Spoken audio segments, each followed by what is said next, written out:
பாருங்க.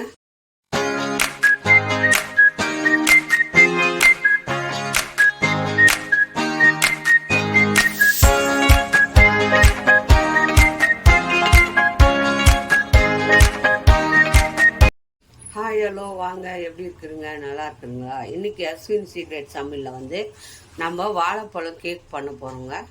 அது எப்படி பண்ணுறது பார்க்கலாமா? பாருங்கள், நான் 3 வாழைப்பழம் எடுத்துருக்கிறேன். தோல் உரிச்சிட்டு இதில் போட்டு நான் நல்லா மசிச்சு வச்சுக்கிறேன் வாழைப்பழத்தை. பாருங்கள், வாழைப்பழம் 3 வாழைப்பழம் எடுத்தேன், நல்லா மசிச்சு வச்சுக்கிறேன்.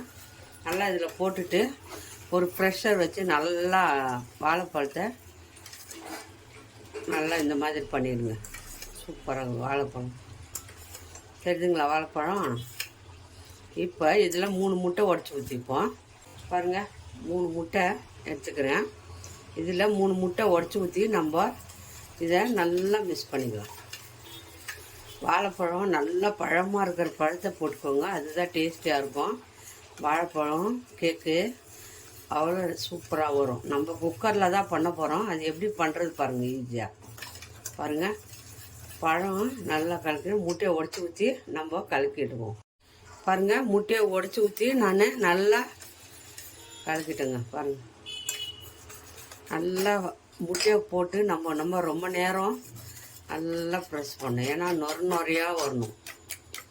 இப்படி அடிக்கணும். முட்டையை அடிச்சுட்டு முட்டையை போட்டு நல்லா இப்படி அடிங்க.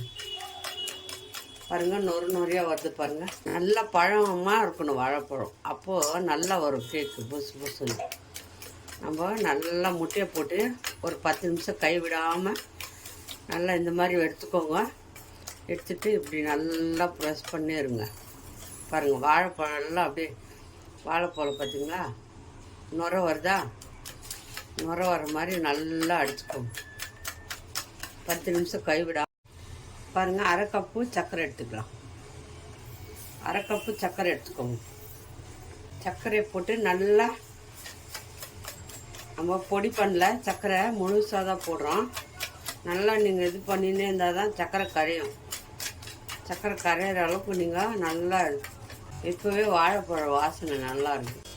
பாருங்கள், சர்க்கரை போட்டு நல்லா அடிச்சுடுங்க. ஆயில் உள்ளாத ஆயில் 1 கப்பு எடுத்துருக்குறேன். அதில் ஊற்றுருங்க. ஏலக்காய் ஃப்ளவர் எடுத்துக்கிறேன். ஏலக்காய் ஃப்ளவர் வருது இல்லையா, அது போட்டு. முட்டை வாசனை வரக்கூடாது இல்லையா, அது போட்டு. ஏன்னா முட்டை வாசனை அடிக்கக்கூடாது, அதுக்காக. நான் வந்து பழம் வந்து வாழைப்பழம் வந்து நான் 6 பழம் எடுத்துருக்குறேன். 6 பழத்துக்கு 3 முட்டை. 3 முட்டை, 1/2 கப்பு சர்க்கரை, ஒரு சின்னதாக 1 கப்பில் ஆயில் நம்ம ஊற்றி இதை அடித்தாச்சு. இப்போ வந்து இதை எடுத்துடுவோம். இந்த மாதிரி ஒரு ஜல்லடை எடுத்துக்கோங்க. எடுத்துட்டு நம்ம 1 கப்பு மைதா மாவு எடுத்துக்கிறோம். அதை அப்படியே போட்டுக்கோங்க. கட்டிகள் வராதுக்கிறதுக்காக நம்ம பாருங்க, ஆப்ப சோடா 1/2 ஸ்பூன் போட்டுக்கோங்க. கூடவே பேக்கிங் சோடா போட்டுக்கணும். பேக்கிங் சோடா வந்து 1 ஸ்பூன். அவ்வளோதான். இது வந்து நல்லா ஜலிச்சுக்கோங்க. இதில் நல்லா ஜலிச்சிருங்க, கட்டிகள் இல்லாத. ஜலிச்சாச்சு, எந்த கட்டியும் இல்லை. எடுத்துட்டு கரண்டி வச்சு நம்ம இதை மிக்ஸ் பண்ணிக்கணும். இப்படியே மிக்ஸ் பண்ணுங்க. ஒரே பக்கமாக வந்து வரணும். நம்ம இப்படி தான் வரணும், தவிர நம்ம 4 பக்கமும் போகக்கூடாது. இதெல்லாம் மேலே எடுத்து விட்டு ஒரே பக்கம், எந்த பக்கம் போகிறோமோ ஒரே பக்கமாக பாருங்கள். மாவை போட்டு நல்லா இந்த மாதிரி கெட்டியாக இருந்தால் நீங்கள் பால் ஊற்றிக்கலாம். நான் கெட்டியாக இல்லை பாருங்கள், கரெக்டாக இருக்குது. அதனால் நம்ம ஒரே பக்கமாக இப்படி கலக்கணும். இப்படி கலக்கிடுங்க. இப்போ கரெக்டான பக்குவத்துக்கு வந்துச்சு கேக்கு. நான் குக்கரில் தான் பண்ண போகிறேன். குக்கரில் எப்படி பண்ணுறது பாருங்கள், ஈஸியாக. நல்லா இப்படி பண்ணிடுங்க. இந்த மாதிரி இருக்கணும், பார்த்தியா? இந்த மாதிரி விழணும். ரொம்ப தண்ணி இருக்கக்கூடாது, ரொம்ப கெட்டி இருக்கக்கூடாது. பாருங்கள், இப்படி பண்ணால் இப்படி வரணும். அது வாழைப்பழம் கேக்கு ரொம்ப டேஸ்டியாக இருக்கும். வீட்டில் ட்ரை பண்ணி பாருங்கள். வீட்டில் பழம் பழுத்துட்டு இருந்தால் வேஸ்ட் பண்ணாமல் சிம்பிளாக இந்த மாதிரி கேக் பண்ணி குழந்தைங்களுக்கெல்லாம் கொடுங்க. ரொம்ப விரும்பி சாப்பிடுவாங்க பசங்க. பாருங்கள், இப்படி இருக்கணும். நான் பழம் வந்து கொஞ்சம் கொஞ்சமாக கட்டி கட்டி இருக்குது பாருங்கள். அது பழம் வந்து நல்லா டேஸ்டியாக இருக்கும். வெந்தால் சாப்பிட்றதுக்கு கேக்கு நல்லா ஒரே பக்கமாக பார்த்து நல்லா கலக்கிடுங்க. ரொம்ப கெட்டி இருக்கக்கூடாது, ரொம்ப தண்ணி இருக்கக்கூடாது, மீடியம் பக்கம் இதுதான். நான் ஒரு சின்ன குக்கர் எடுத்துக்கிறேன். பாருங்கள், குக்கரில் வந்து நெய் ஊற்றிட்டு அது கூட கொஞ்சம் மாவு போட்டு வச்சுக்கிறேன். ஏன்னா ஒட்டாமல் வர்றதுக்காக மாவு போட்டுருக்குறேன். இதில் நம்ம இதை ஊற்றிக்கலாம்.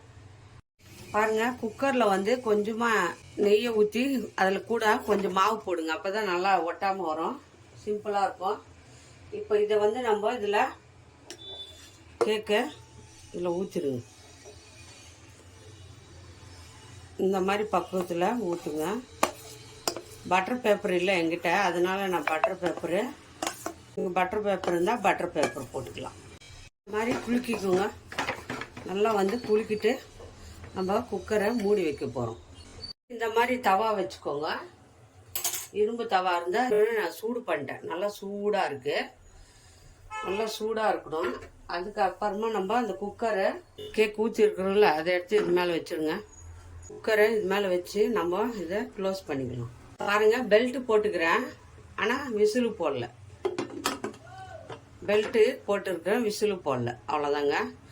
இதை வந்து ஒரு 30-40 நிமிஷம் வச்சுருங்க. அப்படியே வெந்துடும். சூப்பராக கேக் ரெடி ஆகிடும். மூடி வச்சுருவோம். பாருங்கள், 40 நிமிஷம் ஆயிடுச்சுங்க. ஒரு 20-30-40 நிமிஷம் வச்சுக்கோங்க. ஒரு நடுவில் கொஞ்சம் திறந்து பாருங்கள் வெந்துச்சா என்னான்ட்டு. பாருங்கள் கேக் எப்படி வைக்குதுன்னு. இப்போ அது வெந்துடுச்சான்னு பார்க்கலாமா? கத்தியோ ஒரு குச்சியோ எடுத்துக்கோங்க. அது சைடில் அப்படி அடி வைக்க விட்டு பாருங்கள். ஏன்னா அப்போ தான் வெந்துச்சா வேகலையான்னு தெரியும். பாருங்கள், ஒட்டாமல் வந்திருக்கு. கேக்கு ரெடி ஆயிடுச்சு. இப்போ நம்ம இந்த கேக்கை ஆஃப் பண்ணிடுவோம். ஆஃப் பண்ணிவிட்டு ஆற விட்டுருங்க. ஆற விட்டு நம்ம இதை எடுத்துக்கலாம். பாருங்க, ஆறிடுச்சு கேக்கு. ஓரெல்லாம் கொஞ்சம் இது கத்தியில் இப்படி எடுத்து விட்டுக்குங்க. இந்த மாதிரி சூடு ஆறின பிறகு நம்ம ஒரு தட்டில், வாவ் சூப்பராக வந்துருக்கு கேக். பாருங்கள், இந்த மாதிரி பனானா கேக் பார்த்துக்கிறீங்களா? செம்மையாக வந்திருக்கு பாருங்கள். குக்கரில் இந்த மாதிரி இவ்வளோ சூப்பராக கேக் வருமா? பாருங்கள், சிம்பிளான கேக்கு, பனானா கேக். பாருங்கள் ஆயிடுச்சு. இப்போ நம்ம கட் பண்ணிக்கலாம்.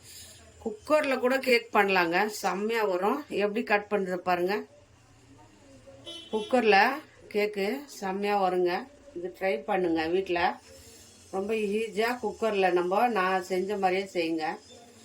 ரொம்ப நல்லா வரும் கேக். பாருங்க, பார்த்தீங்களா? வாவ் சூப்பராக வந்திருக்கு பாருங்கள் கேக். இது பனானா கேக். இங்கே பாருங்கள் எவ்வளோ சாஃப்டாக இருக்குது. ஸ்மூத்தாக சாஃப்டாக வந்திருக்குங்க கேக்கு. பாருங்கள் எப்படி இருக்குது பாருங்கள். செம்மையாக வந்திருக்கு, சாஃப்டாக இருக்குது. இந்த கேக்கு யார் யாருக்கு பிடிக்குமோ பனானா கேக்கு லைக் பண்ணுங்கள், ஷேர் பண்ணுங்கள், கமெண்ட் பண்ணுங்கள். அஸ்வினி சீக்ரெட்டை மறக்காமல் சர்ப்ரைஸ் பண்ணுங்கள். நம்ம இன்னொரு டிஷ்ஷில் பார்ப்போம்.